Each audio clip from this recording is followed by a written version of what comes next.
These are true payroll crime stories with your hosts, Brian Escobar and Walter William Duncan III.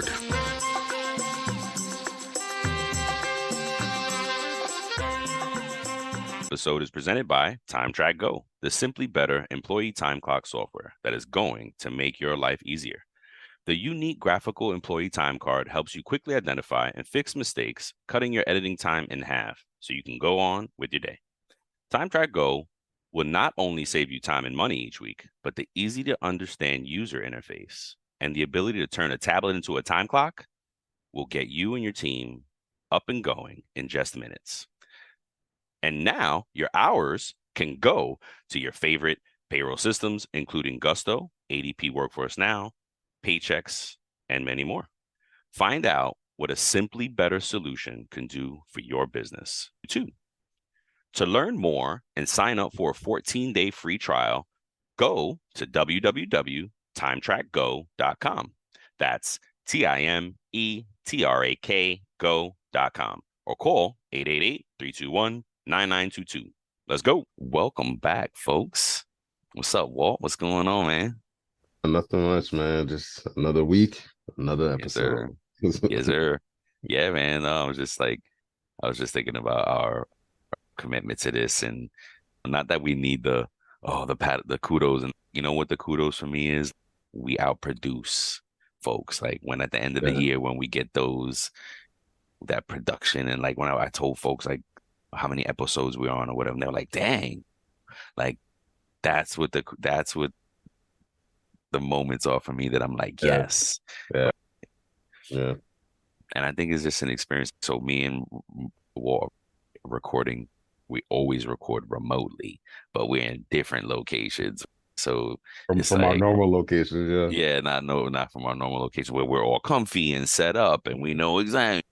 And I have my little coffee, I have my regimen, and I get my coffee, and I got this going. I don't have coffee right now. I got water, so I'm gonna do it like that. But I'll trade that off because I'm staring at the ocean. So I'll take that trade off. I'm on the balcony. It's amazing.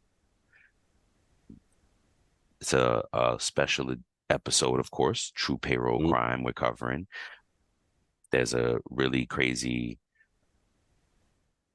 like, current events going on right now. Hackers are attacking Las Vegas. They are just, I'm going to let Walt break it down for us. If you've seen it in the news, and to the point that one of the casinos actually paid a ransom.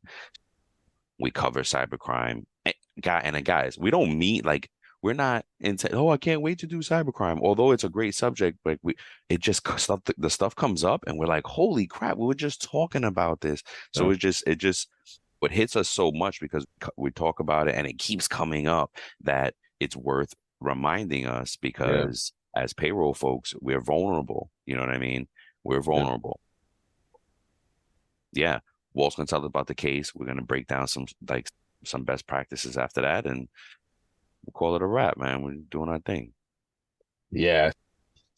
Caesar's Casino, they were hacked, as Brian was saying.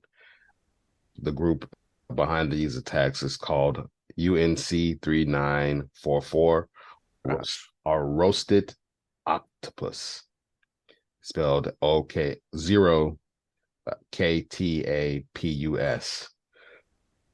They have a history, that group, they have a history of targeting companies like Cloudflare, Okta, and Twilio. Caesar's delayed getting this disclosure out. They had been attacked, I think, back in August, and they didn't release it for a few weeks. Wow. I guess they were scared because it wasn't just the casino portion, right? Not like the slots. When you think about casino, you think about the slots and the gambling, poker, all that stuff. But it was actually their online gaming portion, right? So like online casino piece of it. Yeah, so where you do your sports betting, where you do all that stuff, right? Yep. So so they highlighted it in the article and said they called it the gaming industry.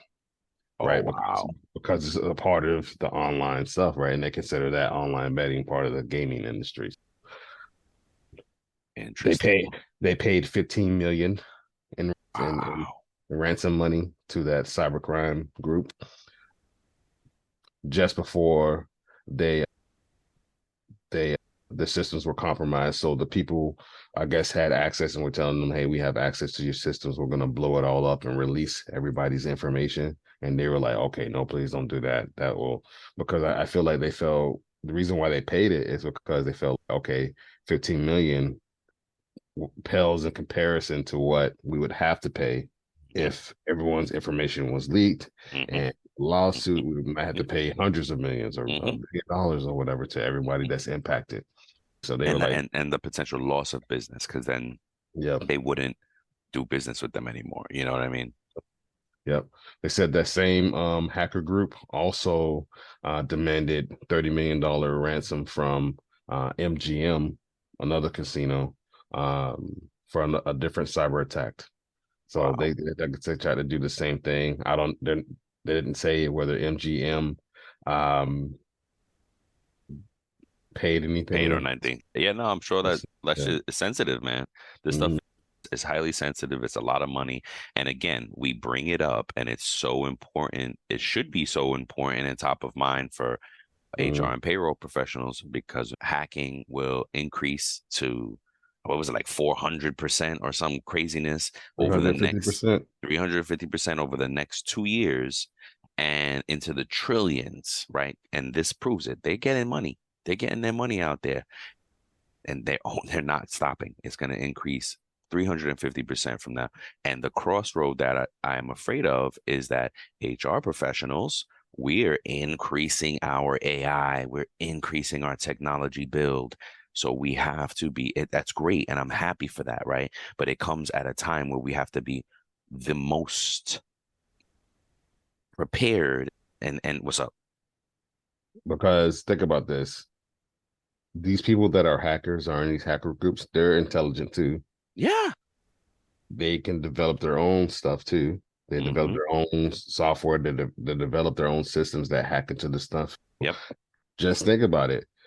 Just because us regular people and regular companies are also creating and implementing AI, so are these So are hackers. they. Yeah, they're incorporating it into their dirty deeds. You know what I mean? So, Like into so, their work. so that's the thing to your point. That's the thing to consider. To really consider. Okay, wow, this great tool that is used for all this good.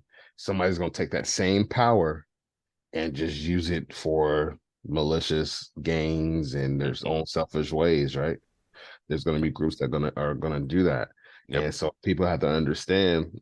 And we'll go over some of the measures you can take in a little bit to prevent that from happening to your business or yourself or your employees or your customers, whatever it may be, right? Like Yep. Caesar, I guess originally this group like demanded the 30 million from Caesar, Hmm. but they said that Caesar's managed to negotiate the rest and down to half, and will use cyber insurance to mitigate the costs. So apparently Yep. Caesars was aware of these type of attacks. So they had something called cyber insurance, cyber crime insurance, basically. Yeah. And Hell yeah. they said that the group that actually hacked them is a newer group and relatively inexperienced for a hacker group. That's But not good. yeah, Oh God. it says, but they pose serious threats. Hacker groups like this pose serious threats to U.S. companies due to their effective social engineering skills. So it's saying that these people in this group have social engineering skills that they can use to actually get Yeah. in and Yeah. find ways into this stuff. Hmm. So we're going to go through, there's 12 different things that we wanted to bring it up to try to bring it back to payroll. Yep. We wanted to say 12 things that we could do as far as payroll professionals, payroll systems, vendors to prevent these things from happening with us. So I'm going to go through the first six of these, and then Brian's going to go through the last six. Number one, definitely training, right? Training your employees, empowering them with education about cybersecurity best practices, introducing and including teaching them how to recognize phishing attempts. So phishing is where you may get a text or an email. You get some type of one-off message that tries to pull you in. Like, oh, click here. You won $500,000. Oh, so we're just missing your bank information. We want to send you this money, like something like that. And then they say social engineering tactics, which I want to find out more about. I just looked it up. Okay, I so can what tell is it? you it's the tactic of manipulating, influencing, or deceiving a victim in order to gain control over a computer system or steal personal and financial Mm, information. It uses psychological manipulation to trick users into making security mistakes or giving away sensitive information. So mm, still broad, and I'm sure some of the examples are probably social media type of things, right? Getting involved there, catfished, and you yep. can get catfished in there, right? Like we talked They about, do it for this. Yeah, exactly. some scammers being on the job boards and Yes, yes. posing as an employer just to get your information. There was one, I just saw a clip somewhere, Mhm. and they showed real life how someone could get your like a password change, and this lady did it, right? She like put a baby sound in the background. She posed as somebody's wife and to get his info, and the baby's crying in the background.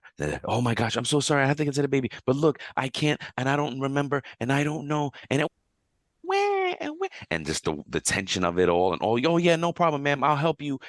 And dude, the lady read this Oh, I remember person, that. Yes, right? I think I sent you that because like the guy was like saying, "Oh, there's no way you're gonna get my information." Exactly. And she called posing as his girl or Yep. his woman, and Yes. she was like, "Hey, His I'm his wife, wife. specifically his wife, I'm because his the wife. information it can be shared now. Yeah, I'm Yes. his wife, and oh my God, he's away, and I'm Hmm. with the baby." And she had the sound going, and the lady just automatically just helped her. Oh, you know Just what? Let help. me this Yeah. lady. Yep. You know, Yep. yeah, So yeah, it's a good one. yeah. And so like creating Very this. relevant. Yeah, so it says creating a cybersecurity aware workforce can be a strong defense. So it's like sharing. So for us in payroll, so when you get those phishing emails, when you get those things that say, "Hey, change my direct deposit," CEO Joe at shadygmail.com. You know what I'm saying? So when you get those emails, it's sharing those type of things with your team. Like, hey team, be on the lookout for these type of emails. I just received this email and be on the lookout for these. These things are still coming. So your team is Yep. aware.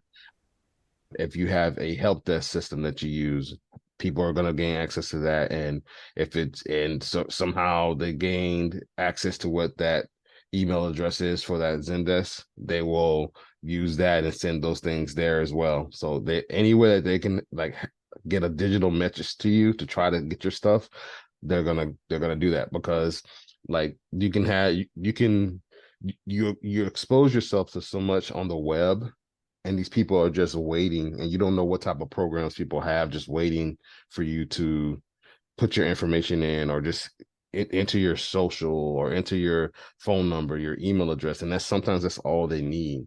Yep. And they just want to get you on the phone just to get a little bit more of your information.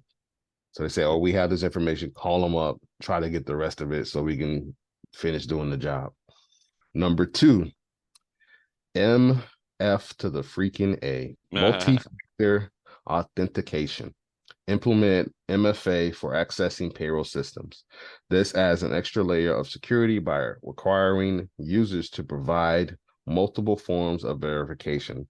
So that two-factor, like this might be like there's been some systems that I've tried to get into where they send you a text code for one thing and then they make you do another test. Like they say, "Oh, pick the pictures that have stairs on it and stuff," Yeah. right? And they do That's why that. they changed it to multi-factor instead of Yeah. 2FA. Now that Hmm. it's multi-factor because you don't know how many Yeah. things it's going to be. Yeah. And there's been a couple of sites that I've been on that I had to do multiple things and Yep. they have to send you a code and this and that. And they tell you to download the key generator for Google. the authenticator for Google, and they generate a key and you got to put it in. There's so many different things, so many different ways to protect yourself as a payroll provider, payroll service provider. There's so many different ways. So multi-factor is definitely one of them. Number 3, regular software updates. So keep all your software, including operating systems, payroll software, up to date with the latest security patches. So if it makes it outdated security measures and outdated software makes it more vulnerable for people to come in and be exploited by hackers. So somebody could come in, and if you haven't had the latest patch updated to your system, and the latest patch has security updates. That's why we get those updates on our phones. That's why we get those updates everywhere, like that any place that we use, like a software or a system or a program, it's going to update. That's why our laptops update, phones, everything like that. Even our smart TVs, that's why they update, right? Because they have the latest security patch. Yep. Right?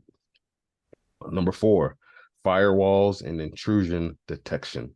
So if you have a good IT team, they'll put up some firewalls, so certain things you can't access. Like I remember I worked at a place and like they let you go to certain sites. So they basically had it like you couldn't, like Netflix. If you try, you couldn't go to Netflix, you couldn't go to YouTube, you couldn't go to Facebook.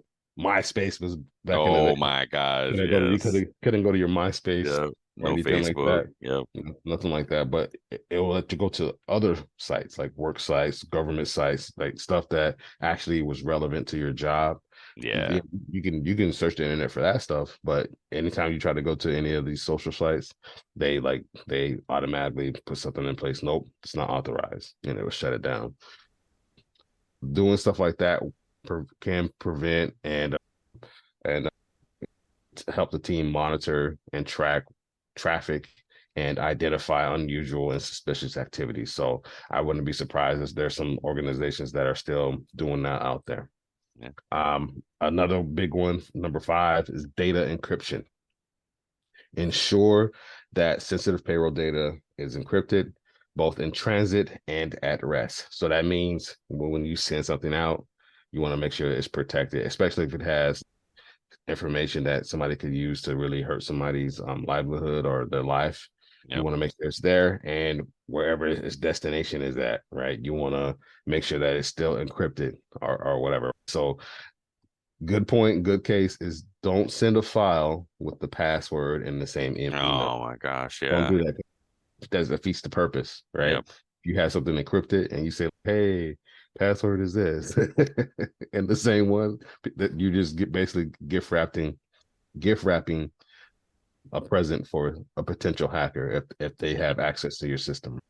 So that's something that you want to make sure that you're aware of, because those emails can be intercepted. There's people waiting for you to send an email, especially outside of your organization. There's people that can actually do that. Number 6, access control.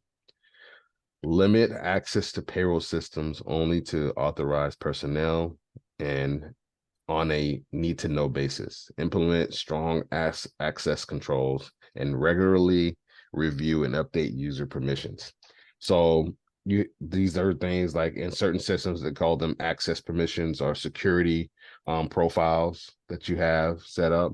You want to make sure that you have the appropriate access controls in place. If somebody in ops should not be able to see unless they do a specific job that impacts it like that. But that's the right example, right? Somebody in ops shouldn't be able to see what people in HR, their profiles and things like that. Yes, exactly. So somebody in ops shouldn't be able to go in and process payroll, or they shouldn't be able to go in and finalize a change or onboarding or whatever. There needs to be that segregation of duties. Duties and information. And information, they can't right? access certain information. Yeah. And so you need to make sure that those are access points that you want to make sure that you have guardrails and security points in place to prevent that from happening. Because if you have someone and we've seen it before in some of our other stories where only one person has the control for that thing, right? Yes. And they Not quit. good. I think Yep. there was a story where somebody worked for one of these councils or the city halls in California, and they basically were the only person that had the password for the whole city, and they shut down the whole Yes, I city. You remember remember that? that. Oh my They shut down the gosh. whole city because of that one access They have control. full control. So in that case, that was a bad example of, oh, they were trying to limit it so much that only one person had it, and they realized, okay, we can't do that. We need to at least have a backup or somebody Yeah. that can like come in and help just in case one person starts to trip or whatever. That's very important. That's a good call out because you need to like whatever access you do create for someone, you gotta not make sure like they're not the only ones who have that access. Yeah. Yeah, Yeah. All right. So that's my six. Brian has the next ones. absolutely. So again, we're talking about the cybersecurity and just things to, because as we talk to payroll professionals, I'm gonna say cybersecurity professionals, the number one takeaway they leave us with is education, right? And these are the types of things that you do. You have this education. Okay, what's education? Here's a good list. Yeah. That's all we're sharing. Like, hey, there's a good list of things to do to stay on point. So number 7 on this list is regular backups. And with payroll, it's super important to back up your payroll data, back up your whatever the connections and the mapping is to things, you have that in access for folks. Your Mhm. files are redundancy, right? You have something in the cloud on servers, but you also have something local on Yes. your server that's also saved. And maybe it's triple redundant and you also have it saved on the vendor's access and site. But that regular backups is important because sometimes you will lose access to the vendor and you're at the will of the vendor of how they archive things and how Yeah. they do things. And hey, they may have purged that and they let you know in a notification in the email and you missed it and holy crap, you don't have your data anymore. So Yep. regular backups are super important to have. And then when it comes to cyber crimes, if somebody gets access, let's say they think that, oh, we attacked their cloud, then we deleted everything. Nope, Hmm.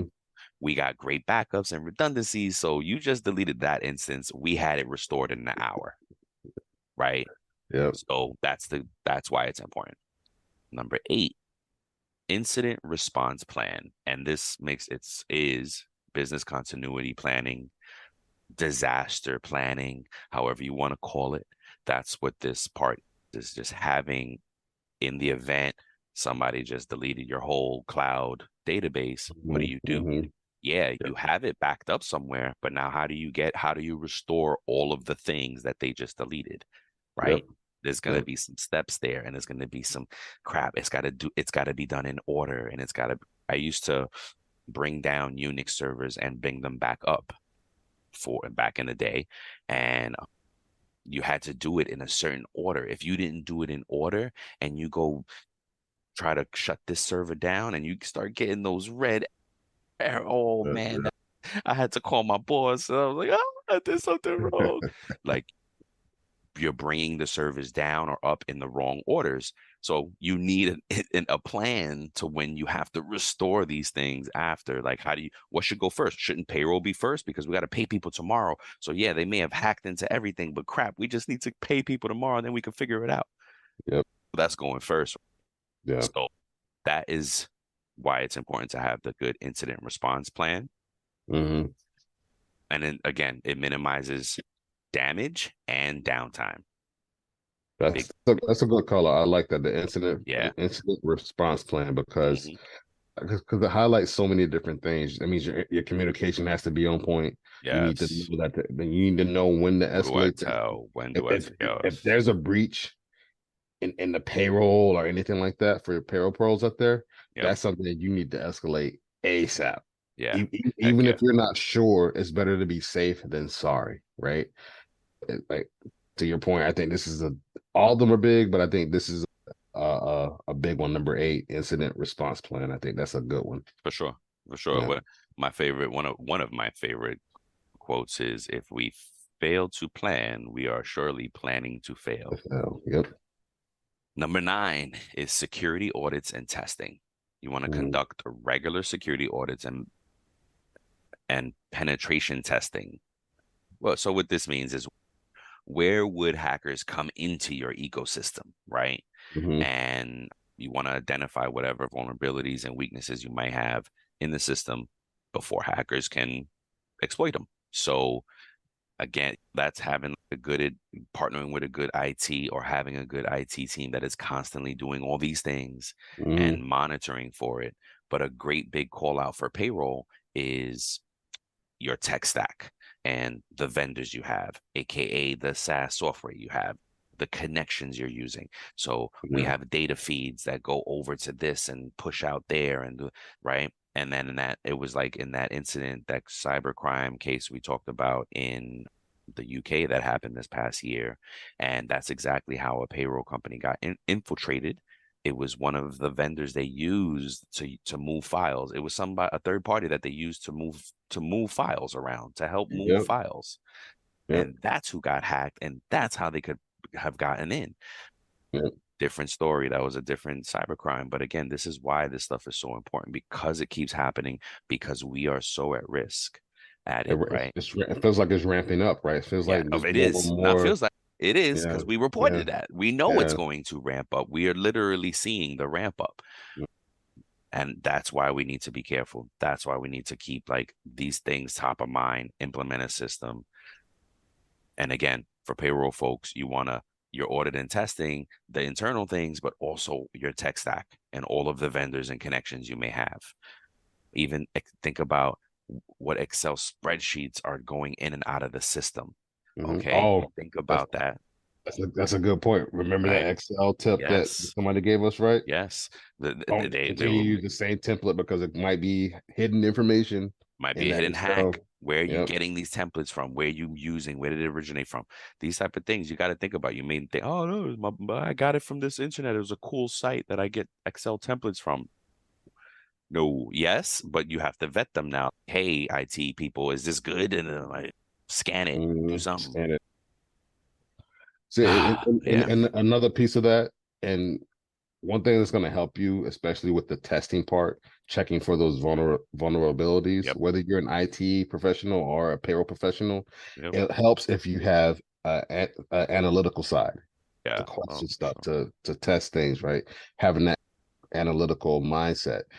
When I was early in the payroll industry and in the payroll game, I didn't know what it meant to be analytical or have analytical skills, like to question stuff, Right. to look at things and what makes this tick, to see what really drives a payroll function or procedure, right? Or Right. process, right? It's as you grow as a payroll pro, your analytical skills should sharpen as well. And those would help you in situations like this. For sure. For sure. Number 10 is collaborate with cybersecurity experts. I mean, it's just a Yep. cybersecurity is the word is slipping me up today. Sorry. So yeah, collaborate with your cybersecurity experts. Do just that. You got to talk to folks. If you have a gap in talent, you want to engage in consultants and get people to keep looking at and combing over and looking at your site for vulnerabilities. Yeah. What have them look at your business. Where can we get stronger? Right? Where do Mhm. I need guidance? And again, I'm very close to two very well established cybersecurity experts, and their best practice is education. Like the number one thing, education. Just stay on top of things, be proactive. This is not a reactionary thing. I had a math teacher that said this is not a spectator sport.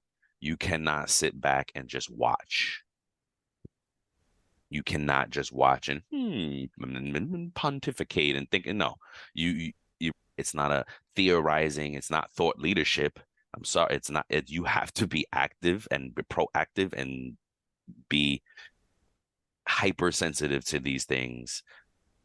And and again, run down, be proactive, use your best practices.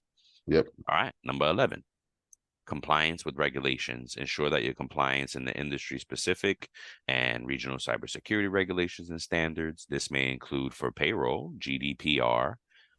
Absolutely, HIPAA is included where a payroll folks are involved in any medical places, HIPAA, you should be signing also those HIPAA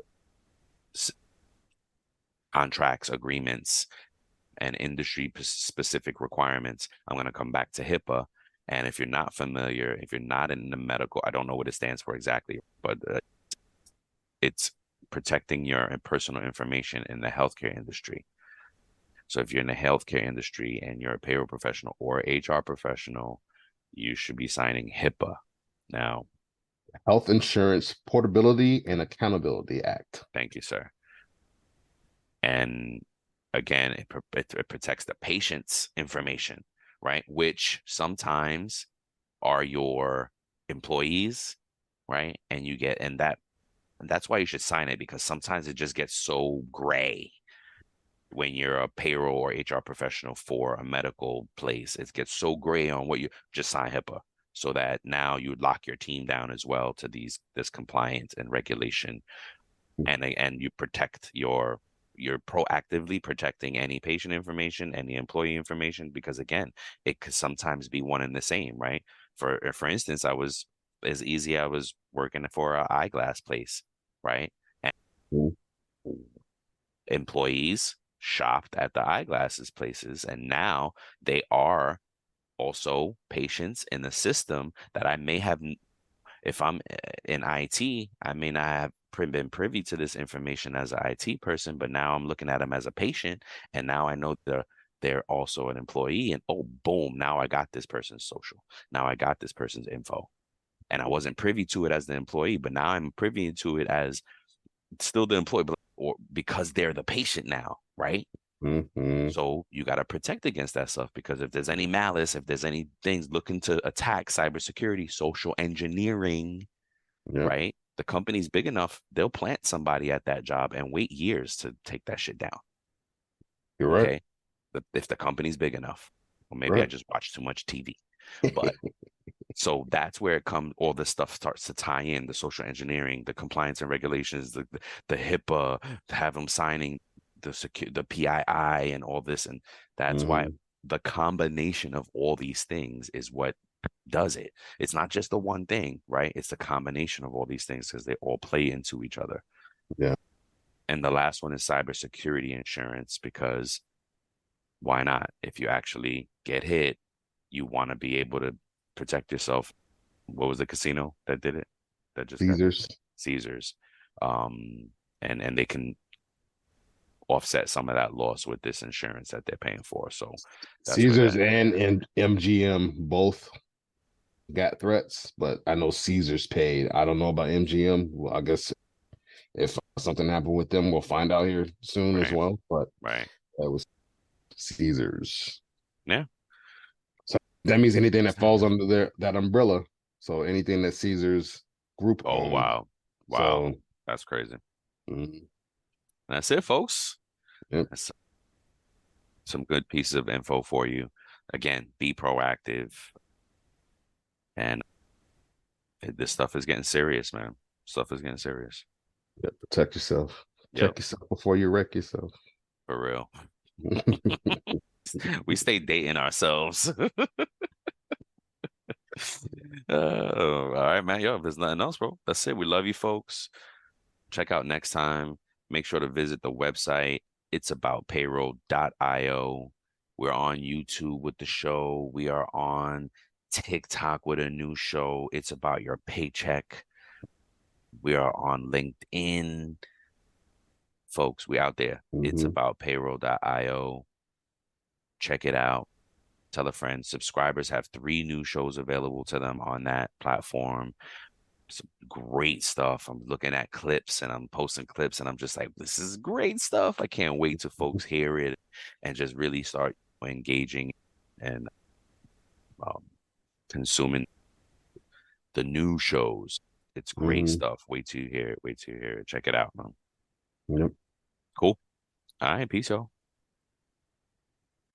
Thank you for tuning in to It's About Payroll. Until next time, keep learning, keep growing, and most importantly, keep going.